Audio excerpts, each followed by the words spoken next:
सो hello दोस्तों, मैं Ritesh Raj, SSC JE all India rank 18 and मैंने आपके लिए पीवाईक्यू सीरीज़ स्टार्ट की थी, जिसमें मैं अपना जो आंसर की है एसएससी जेई 2024 का सीबीटी 1 का, उस आंसर की को मैं खुद का आंसर की को सॉल्व कर रहा हूँ आपके सामने।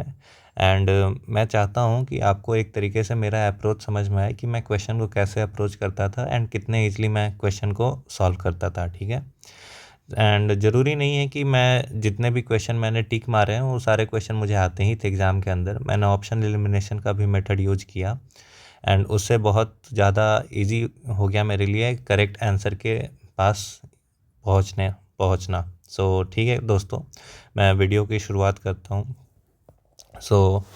हम लोगों ने क्वेश्चन नंबर 14 तक सॉल्व कर रखा था, क्वेश्चन नंबर 40 तक, and from today onwards we are solving 41 to 50 तक मैं ट्राई करूँगा आज सॉल्व करने का।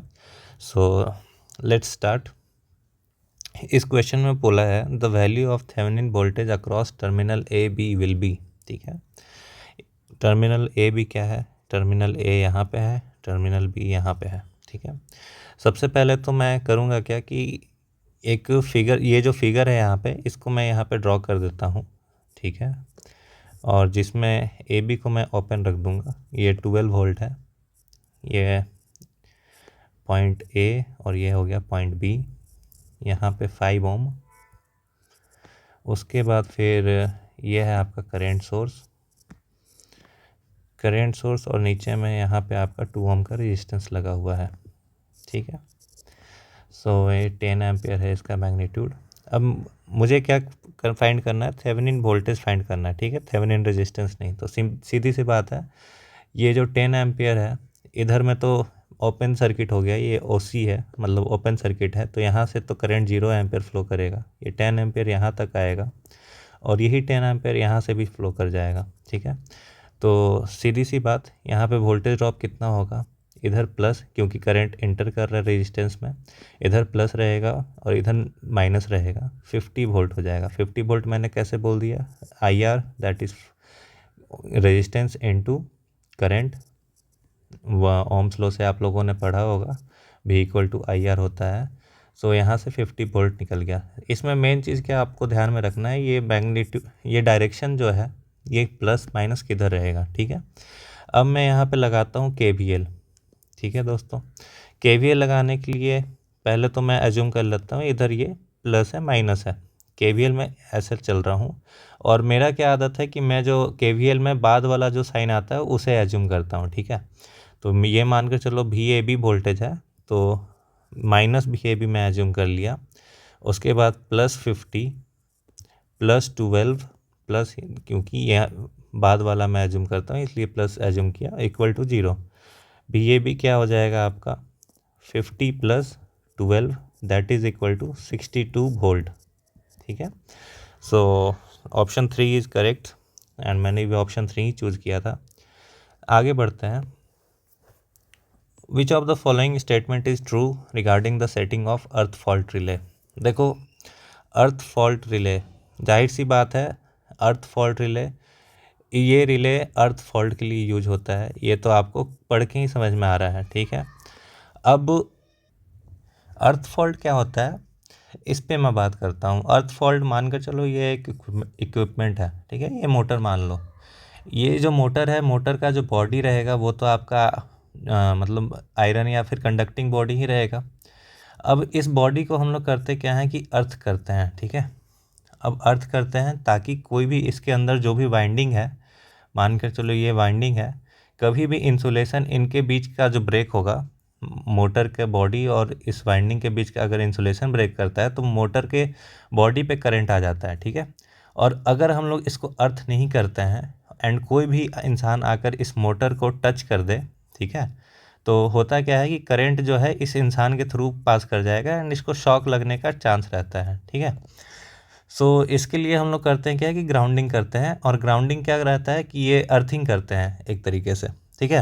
अर्थिंग क्या करता है कि लोवेस्ट रेजिस्टेंस पाथ प्रोवाइड करता है इस मेटल बॉडी को। ये आपके हर इक्विपमेंट में यूज होता है, जहाँ पे 3 पिन प्लग देखोगे आप, 3 पिन प्लग, जैसे आयरन हो गया, आयरन में भी इस ग्राउंडिंग का यूज़ करते हैं।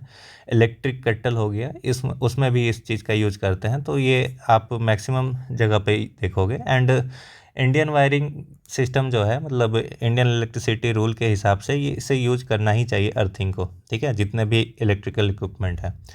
अगर इसका हम लोग यूज करते हैं, अर्थिंग दे देते हैं, तो जो भी करंट है इससे पास हो जाएगा, इस इंसान को खतरा उससे नहीं होगा, ठीक है। अब अर्थ फॉल्ट क्या होता है? अर्थ फॉल्ट रिले, अगर इस टाइप का फॉल्ट हो रहा है जिसमें अर्थिंग से करंट फ्लो हो रहा है, ठीक है, तो वो तो फॉल्ट है, फॉल्ट के वजह से ही हो रहा है, तो up to some measurable current, ठीक है, ये रिले जो है वो ट्रिप करने का इंडिकेशन दे देगा सर्किट ब्रेकर को, ठीक है। सो वो करंट क्या होना चाहिए?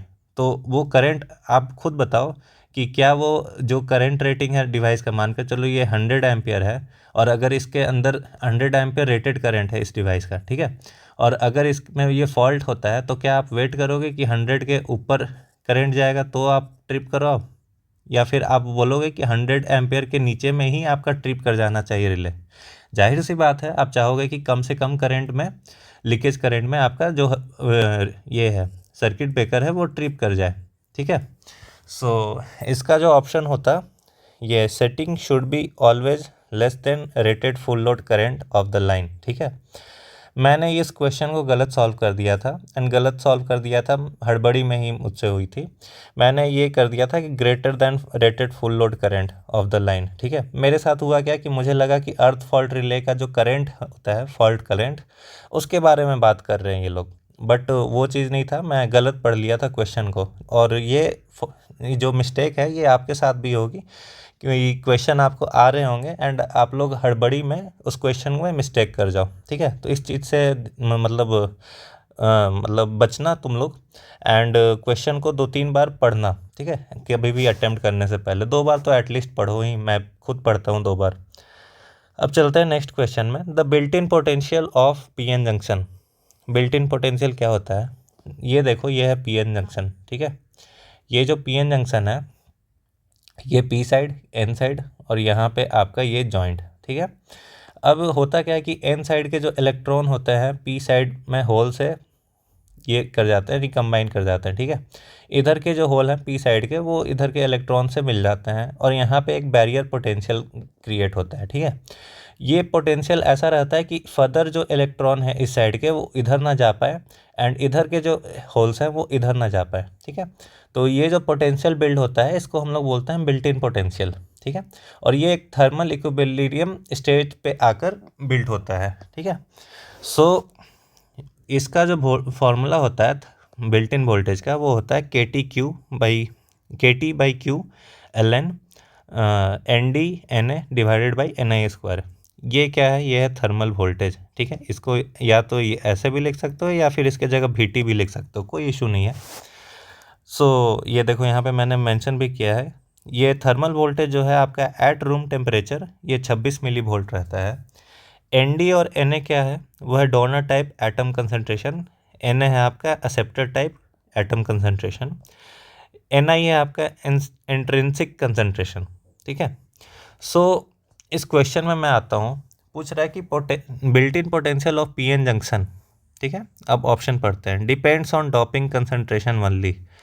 डोपिंग कंसंट्रेशन पे तो डिपेंड करता है, लेकिन यहाँ पे वनली लिख दिया है, ठीक है, तो ये डाउटफुल है। So let's see other factor पे भी डिपेंड करता है या नहीं। फार्मूला में तो मुझे समझ में आ रहा है इंट्रिंसिक पे भी करता है, डोपिंग पे भी करता है, प्लस थर्मल पे भी करता है, टेम्परेचर पे भी करता है, यानी कि depends on both temperature and doping concentration, ठीक है। टेम्परेचर पे भी है, डोपिंग कंसंट्रेशन पे भी है। अब अगला ऑप्शन हम लोग देखते हैं, डिपेंड्स ऑन टेम्परेचर वनली। क्या टेम्परेचर पे सिर्फ कर रहा है क्या? डोपिंग पे भी कर रहा है ना, तो ये ऑप्शन भी गलत, ये ऑप्शन भी गलत। Does not depend on temperature and doping concentration, ये तो बिल्कुल ही गलत स्टेटमेंट है, क्योंकि मैंने आपको फार्मूला में दिखाया है कि तीनों चीज़ों पे ये डिपेंड कर रहा है। So correct option is option 2, that is depends on both temperature and doping concentration. मैंने भी इसी को टिक किया था, क्योंकि मेरे दिमाग में ये जो फार्मूला है ये मेरे दिमाग में था उस टाइम पे, ठीक है, एग्ज़ाम के वक्त। अब चलते हैं नेक्स्ट क्वेश्चन में। The peak value of output waveform of the sinusoidal input of 30 volt peak to the circuit is, ठीक है, ये है आपका क्लीपर सर्किट, ठीक है। अब इसमें करना क्या है कि ये आपका बोल रहा है कि ये साइनसॉइडल वोल्टेज सोर्स आपका यहाँ पे लगा हुआ है, वी नॉट का वैल्यू जो है पीक पे वो आपसे पूछ रहा है, peak value of output waveform, ठीक है। सो आपको तो पता है डायोड का वर्किंग कैसे रहता है। डायोड आपका अगर फॉरवर्ड बायस्ड है तो ये शॉर्ट हो जाएगा, यानी कि जीरो रेजिस्टेंस प्रोवाइड करेगा, और अगर ये आपका रिवर्स बायस हो जाता है तो यही आपका ओपन सर्किट हो जाएगा, इनफाइनाइट रेजिस्टेंस ऑफर करेगा सर्किट में। So let's come to the question. ये वी आई है, वी आई को मैं ऐसे बोल देता हूँ V M sine omega T, ठीक है। अब मैं करता क्या हूँ कि डायोड को एक बार शॉर्ट करता हूँ, ठीक है। शॉर्ट करके मैं देखता हूँ कि वी नॉट क्या होगा। तो शॉर्ट करके देखा तो वी नॉट रहेगा आपका V M sine omega T plus 10 volt, ठीक है। अब मैं इसको ओपन करता हूँ, डायोड को मैंने ओपन कर दिया, ठीक है। अब उसके बाद फिर मैं वी नॉट की वैल्यू देखता हूँ, तो क्या आपका वी नॉट आर में कोई करंट फ्लो करेगा क्या? बिल्कुल भी नहीं करेगा।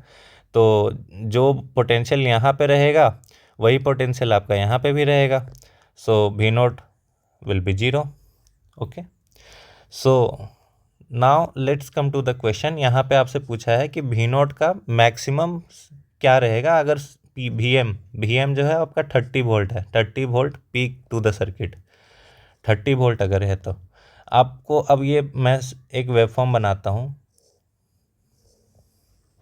ये 30 साइन ओमेगा टी का है, तो यहाँ पे 30 वोल्ट है और प्लस ये 10 वोल्ट है, तो ये दोनों ऐड होके कितने बन जाएंगे? अगर मान कर चलो मैं इसमें 10 वोल्ट का डीसी ऐड कर देता हूँ तो ये जो डायग्राम है ये कैसा बन जाएगा? ये आपका कुछ इस प्रकार से बन जाएगा डायग्राम, ठीक है, जो कि पीक इसका रहेगा 40 वोल्ट का, ठीक है। So 40 volt is the answer, 40 volt is the answer. So now let's come to the other question.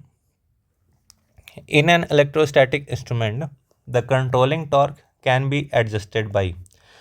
अब देखो ये है आपका इलेक्ट्रोस्टैटिक इंस्ट्रूमेंट। इलेक्ट्रोस्टैटिक इंस्ट्रूमेंट सिर्फ और सिर्फ वोल्टेज मेजर करता है, करंट नहीं मेजर करता, ठीक है। ये बहुत ज़्यादा क्वेश्चन पूछा जाता है। और इलेक्ट्रोस्टैटिक इंस्ट्रूमेंट में हम लोग जो डैम्पिंग है वो फ्लूइड फ्रिक्शन यूज करते हैं, ठीक है। फ्लूइड को एज ए डैम्पिंग इंस्ट्रूमेंट हम लोग यहाँ पे यूज करते हैं, समझे।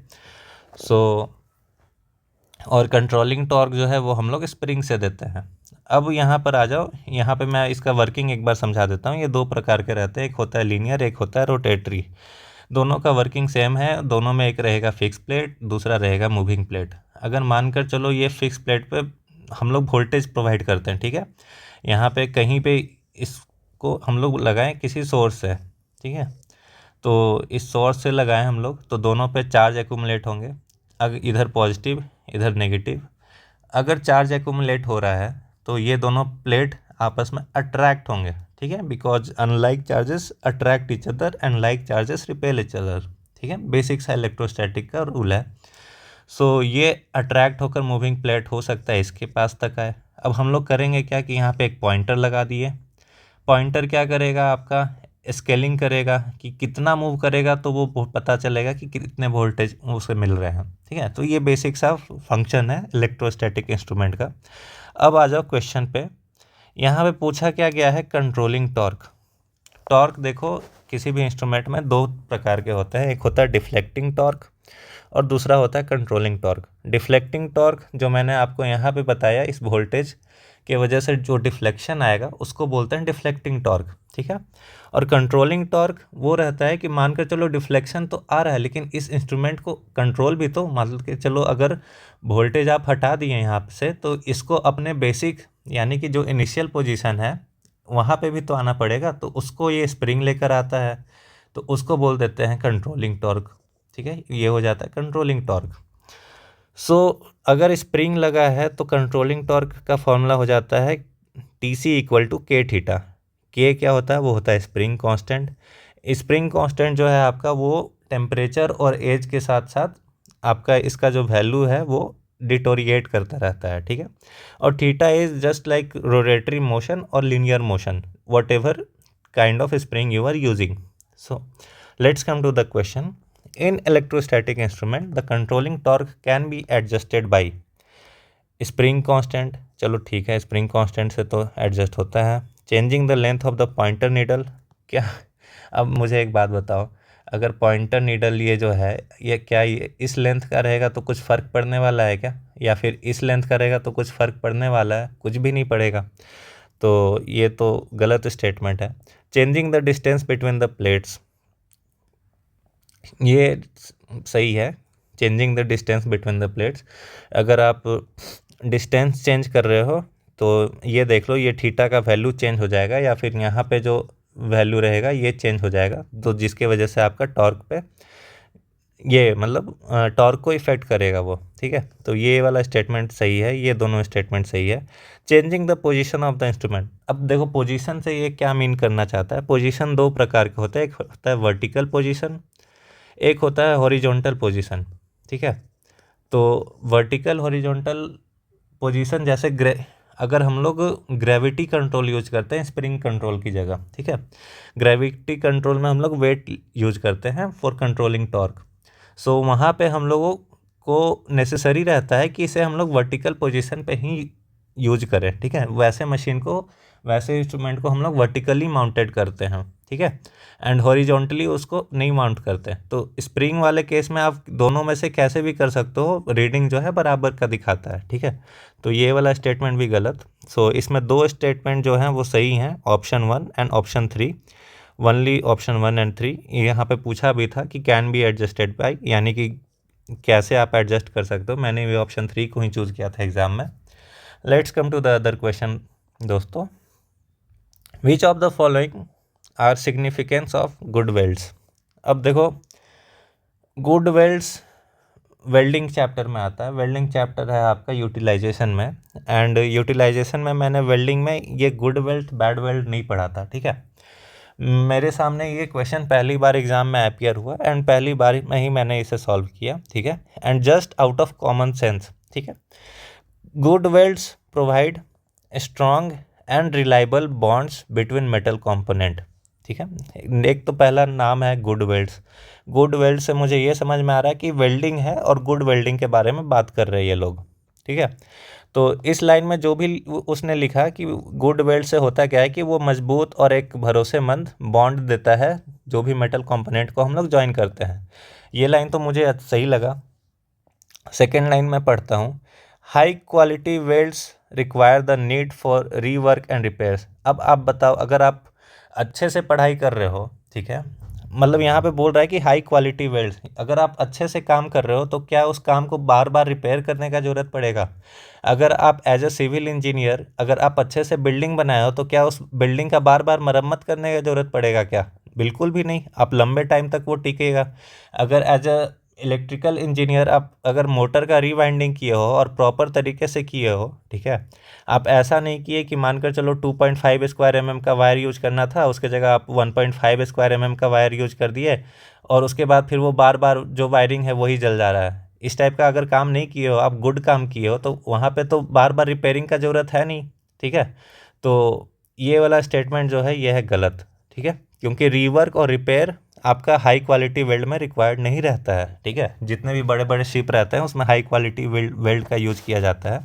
सो इट नॉट नेसेसरी कि वो उन्हें बार बार रिपेयर या रिवर्क किया जाए। फिर आते हैं हम लोग थर्ड ऑप्शन पे, they assist fatigue corrosion wear contributing to reduce the longevity of structure. अब एक बात बताओ, reduce the longevity of structure, अब अगर आप हाई क्वालिटी वेल्ड कर रहे हो, ठीक है, तो आप चाहोगे कि वो लंबे समय तक ना टिके, आप तो यही चाहोगे ना कि वो हमेशा लंबे समय तक टिके। तो ये वाला स्टेटमेंट भी गलत है, ठीक है। मैं कॉमन सेंस से सॉल्व कर रहा हूँ, ठीक है, मुझे नहीं आता था ये क्वेश्चन एंड अभी भी मैं सॉल्व कर रहा हूँ तो मुझे अभी भी नहीं आता, ठीक है, मैं बस कॉमन सेंस ही लगा रहा हूँ यहाँ पे। अब good welds not only provide functional benefits but also contribute to the aesthetic of finished product. Aesthetic मतलब कि देखने में अच्छा लगना, ठीक है। एस्थेटिक वर्ड आजकल बहुत ज़्यादा चल रहा है जेनजी जनरेशन में। सो ये वाला स्टेटमेंट भी मतलब गलत नहीं, मैं गलत लिख दिया, सही है, ये स्टेटमेंट सही है कि गुड वेल्ड जो है वो फंक्शनल बेनिफिट ही नहीं प्रोवाइड करता, बल्कि वो चीज़ को सुंदर और सजावट तरीके से फिनिश्ड प्रोडक्ट में शो भी करता है। ठीक है, अब आ जाओ मैं आपको गुड वेल्ड और बैड वेल्ड का डिफरेंस दिखाता हूँ। ये है दोस्तों गुड वेल्ड, आप देख रहे हो कि कितना सुंदर दिख रहा है ये वेल्डिंग, और ये है बैड वेल्ड। ठीक है, यहाँ पे लग रहा है कि मतलब अच्छे तरीके से वेल्डिंग नहीं किया गया है। ठीक है, तो यही फ़र्क है गुड वेल्ड और बैड वेल्ड में। सो दो ऑप्शन, ऑप्शन नंबर 1 और ऑप्शन नंबर 4, ये दोनों सही थे। ठीक है, दैट इज़ वो ऑप्शन 1 करेक्ट होता है, मैंने भी उसी ही चूज़ किया था। अब मैं आता हूँ अगले क्वेश्चन में। Select the correct statement regarding coal fired boilers. अब देखो बॉयलर होते हैं दो तरह के, एक होता है फायर ट्यूब बॉयलर और दूसरा होता है वाटर ट्यूब बॉयलर। ठीक है, दोनों का डिफरेंस देख लो इस फोटो से, ये मैंने नेट से ही निकाला है। फायर ट्यूब बॉयलर और वाटर ट्यूब बॉयलर का डिफरेंस। वाटर ट्यूब से हम समझ में आ रहा है कि वाटर जो है वो ट्यूब में रहेगा, तो ट्यूब से पानी डाले इसमें, पानी अंदर गया, पानी बाहर निकला। ठीक है, ये इसका डायग्राम है। यहाँ पे हम आग लगाए कोयला से, जो भी गर्माहट था मतलब फ्यूम था, वो इस पानी को गर्म करेगा और ये पानी यहाँ से स्टीम बन के बाहर आएगा। ठीक है, यहाँ से पानी डालें, यहाँ से स्टीम निकला। अब आ जा fire tube boiler. Fire tube यानी कि ट्यूब के अंदर रहेगा फायर। अब यहाँ पे जो पानी रखे थे हम लोग ट्यूब में, उसके जगह अब हम लोग कर दिए बॉयलर। अब देखो यहाँ पे कोयला जलाएं, यहाँ से जो भी फ्यूम था, फायर था, वो इस ट्यूब के थ्रू फ्लो करेगा और ये जो पानी है यहाँ पे उसको गर्म करके यहाँ से स्टीम निकालेगा। ठीक है, अब जाहिर सी बात है अगर आप कॉमन सेंस भी लगाओगे तो ये यहाँ पे पानी को गर्म होने में ज़्यादा टाइम लगेगा, मोर टाइम, और यहाँ पे पानी को गर्म होने में कम टाइम लगेगा क्योंकि फायर ही ज़्यादा सराउंड कर रहा है पाइप को। ठीक है, सो लेट्स कम, यहाँ पे मैंने डिफरेंस भी लिखा है फायर ट्यूब और वाटर ट्यूब बॉयलर के बीच का। Water circulate inside the tube which are surrounded by hot flue gases from the furnace. ये है वाटर ट्यूब में। ठीक है, कि ट्यूब पानी जो है ट्यूब के अंदर से सर्कुलेट होता है। फायर ट्यूब में क्या, hot gases from the furnace passes through the tube, मैंने फोटो में आपको समझाया ही। It generate steam at higher pressure up to 165 bar. ठीक है, वाटर ट्यूब में जो प्रेशर है वो ज़्यादा हाई प्रेशर पे आप स्टीम जनरेट कर सकते हो, लेकिन फायर ट्यूब बॉयलर में सिर्फ 24 बार तक। ठीक है, यहाँ पे वाटर ट्यूब बॉयलर में rate of generation of steam is high, वहाँ मैंने समझाया ही डायग्राम में। फायर ट्यूब बॉयलर में आप देख लो rate of generation of steam is low. ठीक है, उसके बाद ओवरऑल एफिशिएंसी जो है आपका वाटर ट्यूब बॉयलर का वो 90%, ओवरऑल एफिशिएंसी इसका 75%। ऑपरेटिंग कॉस्ट जो है वाटर ट्यूब का वो थोड़ा ज़्यादा हाई रहता है। ठीक है, इसमें ऑपरेटिंग कॉस्ट थोड़ा कम रहता है, तो अगर आपका कॉस्ट कम है तो उसके साथ आपको खामियाजा भी भुगतना पड़ रहा है। ठीक है, वो हमारे यहाँ कहावत है कि सस्ता बार बार महंगा एक बार, तो वही चीज़ यहाँ पर भी अप्लाई हो रहा है। अब उसके बाद the bursting chances of water tube boiler is more. ठीक है, वाटर ट्यूब बॉयलर का बस्टिंग चांसेस ज़्यादा रहता है और अगर बस्ट कर गया तो उसे रिपेयर करने में भी टाइम लगेगा। And bursting chances of fire tube boiler is less.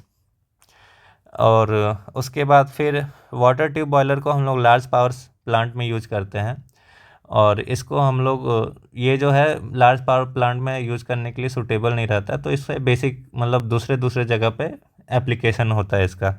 ठीक है, अब ये है एग्जांपल, ये सारे बॉयलर मुझे समझ में नहीं आ रहे, मैकेनिकल टर्म्स हैं क्योंकि बॉयलर इलेक्ट्रिकल वालों को पढ़ना भी नहीं रहता है, बेसिक्स जानना रहता है बस बॉयलर का। अब आ जाओ क्वेश्चन में, पहला ऑप्शन क्या बोला है, water tube boilers are less expensive compare to fire tube boiler.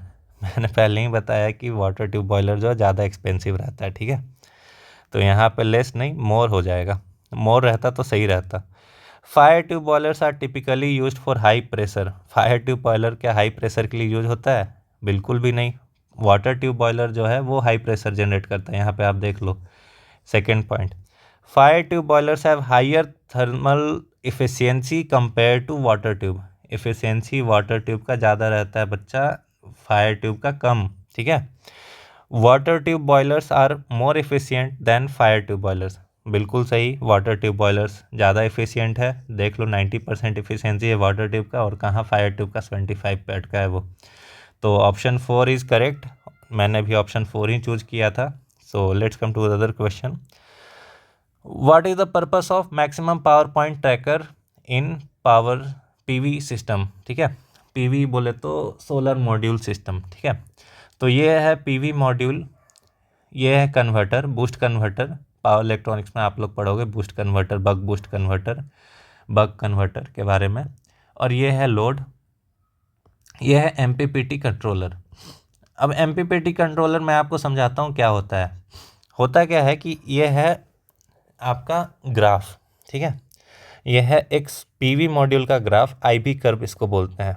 ठीक है, यहाँ पे आईएसी, जब आपको मैक्सिमम करंट मिल रहा है तो वोल्टेज, आपको पता है शॉर्ट सर्किट के टाइम में वोल्टेज जो है वो जीरो हो जाता है और करंट जो है मैक्सिमम हो जाता है। ठीक है, ओपन सर्किट के टाइम में होता क्या है कि करंट जीरो हो जाता है एंड वोल्टेज आपका मैक्सिमम हो जाता है। ये तो आपको बेसिक सा चीज़ बताई है। और ये जो कर्व है वो इस तरीके से फॉलो होता है। तो यहाँ पे कौन सा ऐसा वोल्टेज और करंट का हम लोग कॉम्बिनेशन लें जहाँ पे हम लोगों को पावर मैक्सिमम मिले, ठीक है, इस ग्राफ में, तो वो कुछ इस प्रकार से है कि अगर आप इस पॉइंट पे ऑपरेट करोगे, तो इस पॉइंट पे ऑपरेट करोगे तो आपको, मतलब मेरे कहने का मतलब है कि इस वोल्टेज पे ऑपरेट करोगे तो करंट और पावर दोनों का जो कॉम्बिनेशन है वो मैक्सिमम रहेगा। ठीक है, power from the solar cell. तो इसको हम लोग बोलते हैं एमपीपीटी, मैक्सिमम पावर पॉइंट। ठीक है, इसको मैक्सिमम एमपीपी बोलते हैं, मैक्सिमम पावर पॉइंट। और एमपीपीटी कंट्रोलर का काम ही रहता है कि वो मैक्सिमम पावर पॉइंट का जो ये है ग्राफ है वो चुने और उस हिसाब से वोल्टेज और करंट को एडजस्ट करें। ठीक है, आउटपुट में। तो ये था बेसिक एमपीपीटी का फंक्शनिंग। अब आते हैं क्वेश्चन में, what is the purpose of MPPT in PV system, maximum power point tracker का? To increase the open circuit voltage of PV cell? बिल्कुल भी नहीं। To convert DC current to AC current? ये तो इन्वर्टर करता है, inverter करता है ये काम। To reduce the power losses within PV cells? बिल्कुल भी नहीं। To maximize the electrical power output of the PV system? जाहिर सी बात है, मैंने यहाँ पे बोला कि मैक पावर आउटपुट को मैक्सिमाइज कैसे कर सकते हैं, यही काम रहता है एमपीपीटी का। ठीक है, सो लेट्स कम टू, इसका ऑप्शन नंबर 4 है, सही है, एंड मैंने भी वही चूज किया था एग्जाम में। Let's come to another question, and which of the following system is correct for the radial distribution network distributor load change? अब देखो गाइज, 3 क्वेश्चन लगातार मैं सॉल्व करवा दिया हूँ रेडियल डिस्ट्रीब्यूशन, रिंगमैन डिस्ट्रीब्यूशन से। ठीक है, तो डिस्ट्रीब्यूशन आप लोग पढ़ के ही जाना, आजकल ट्रेंड में पूछ रहे हैं ये लोग इससे क्वेश्चन। तो जाहिर सी बात है, मैंने आपको बताया था कि रेडियल में कंज्यूमर जितना ज़्यादा दूर रहेगा उतना ज़्यादा उसको वोल्टेज फ्लक्चुएशन मिलेगा। ठीक है, यानी कि अगर आप कंज्यूमर, आप यहाँ पे जनरेटर रखे हो, ठीक है, यहाँ पे सबस्टेशन है, जनरेटर है, जो भी आप बोल लो। अब इससे आप 10-15 किलोमीटर दूर आपका कंज्यूमर है, उसको आप सप्लाई दे रहे हो, तो यहाँ से आप भेजते हो 220 वोल्ट और उसके पास पहुँचता है 150 वोल्ट। वो बोलेगा भैया मेरा तो इक्विपमेंट ही नहीं काम कर रहा है, आप बिजली बिल भी ले रहे हो मेरे से, मीटर चार्ज भी ले रहे हो और 150 वोल्ट दे रहे हो, तो ये तो अनफेयर है ना। तो इसलिए हम लोग यूज करते हैं ऐसे पर्सन के लिए रिंगमैन डिस्ट्रीब्यूशन सिस्टम। ठीक है, तो इसमें ऑप्शन नंबर 4 जो था, consumer situated at the distant end of the distributor will be subjected to serious voltage fluctuation. ठीक है, ये मैंने पहले भी समझा चुका है इस क्वेश्चन को, इसलिए मैं इसमें ज़्यादा टाइम नहीं देना चाहता हूँ। और बाकी सारे जो ऑप्शन थे वो मैं आपको एक बार पढ़ के बता देता हूँ। No consumer in the distribution network will be subjected to any voltage fluctuation? क्या ऐसा है कि कोई भी कंज्यूमर रेडियल डिस्ट्रीब्यूशन में वोल्टेज फ्लक्चुएशन नहीं मिलेगा?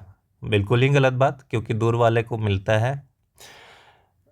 Consumer situated at the middle of the distributor will be subjected with serious? नहीं, ये एंड वाले को ही मिलेगा। ठीक है, मिडिल वाले को नहीं मिलता सीरियस वोल्टेज फ्लक्चुएशन। ठीक है, consumer situated at very close वाले को क्यों ही मिलेगा भाई, उसको तो 220 दोगे तो 220 उसके पास चला जाएगा। अब आता हूँ most important question, that is Lissajous pattern पे पूछा गया था सीआरओ में। ठीक है, इस क्वेश्चन को मैंने गलत करके आया था, एंड गलत भी ऐसे किया था कि मुझे ये क्वेश्चन आता था, उसके बावजूद मैंने इस क्वेश्चन को गलत बना दिया, आउट ऑफ कन्फ्यूज़न। कन्फ्यूज़न भी एंड एग्ज़ाम का प्रेशर भी था मेरे ऊपर, ठीक है। तो लिसाजस पैटर्न का जो ये क्वेश्चन था उसका फॉर्मूला होता है F Y by F X horizontal tangency by vertical tangency, ठीक है। तो अब आते हैं क्वेश्चन में को पढ़ते हैं। Lissajous pattern on CRO has 10 vertical maximum values and 8 horizontal maximum values, ठीक है। Frequency of the horizontal input 1000 hertz, determine the frequency of vertical input, ठीक है। अब मैं आपको यहाँ पे बताता हूँ कि एफ वाई जो होता है, ठीक है, ये एक्सिस है, ये वाई एक्सिस है और ये एक्स एक्सिस है। वाई एक्सिस वाले को हम लोग बोलते हैं वर्टिकल इनपुट, ठीक है, वर्टिकल इनपुट हो गया वाई। एक्स एक्सिस वाले को हम लोग क्या बोलेंगे फिर, horizontal input, horizontal input that is x, ठीक है। अब यहाँ पे एफ वाई जो है वो आपको फाइंड करना है, एफ एक्स जो है वो आपका दिया हुआ है 1000, ठीक है। तो मैं लिख देता हूँ एफ वाई बाई 1000। अब यहाँ पे देखो हॉरिजॉन्टल टेंजेंसी वर्टिकल टेंजेंसी, यहाँ पे दिया है वर्टिकल है 10, वर्टिकल है 10, हॉरिजॉन्टल है 8। अब सीधी सी बात, 0 0 कैंसिल, एफ वाई हो जाएगा आपका 800, ठीक है। इतना सिंपल था ये, ठीक है। मुझे कहाँ पे कन्फ्यूज़न हुआ था इस क्वेश्चन में, मैंने एफ एक्स को मान लिया आपका वर्टिकल टेंजेंसी, ठीक है, एफ एक्स को मान लिया मैंने वर्टिकल, वर्टिकल टेंजेंसी नहीं, वर्टिकल इनपुट मान लिया, ठीक है। इसके वजह से इस क्वेश्चन में मैंने गलत कर दिया। एंड आपको मैं बता देता हूँ कि अगर आप एफ वाई को 1000 मानकर सॉल्व करोगे तो 1100 समथिंग के आसपास कुछ आपका आंसर आएगा, ठीक है। तो 1000 किया, एफ एक्स किया, यहाँ पे जो भी है आप कट करके अगर फाइंड करोगे तो 1000 से ज़्यादा आता है। 1000 से मुझे यही ऑप्शन लग रहा था ज़्यादा सही, तो मैंने ऑप्शन नंबर 1 चूज़ किया था, जो कि गलत है। असल में इसका जो आंसर है वो 800 होता। सो ठीक है गाइज, आज के लिए इतना ही था। मैं आगे की क्वेश्चन भी कोशिश करूँगा लेकर आते रहूँ, कंटिन्यू रहूँ। अभी तक तो ये सीरीज़ बहुत अच्छे से चल रहा है, मैं लगातार आपके लिए हर रोज़ एक वीडियो बना ही दे रहा हूँ। एंड आई होप कि आपकी प्रिपरेशन जो है काफ़ी अच्छे से चल रही होगी। एंड कंटिन्यू रखो प्रिपरेशन को, डिमोटिवेशन आते रहता है प्रिपरेशन के दौरान, उस डिमोटिवेशन को अपने ऊपर हावी नहीं होने देना है, ठीक है। आपको वर्क करना है खुद से, और अगर आप पढ़ाई करोगे तो डिमोटिवेशन थोड़ा कम ही आता है। क्वेश्चन सॉल्व करो जब नहीं हो पा रहा है तो, टेस्ट लगाओ पढ़ाई नहीं हो पा रहा है तो, ठीक है। So all the best, I hope आप अच्छे से पढ़ रहे हो। एंड दैट्स ऑल, मैं वीडियो यहीं पे एंड करता हूँ।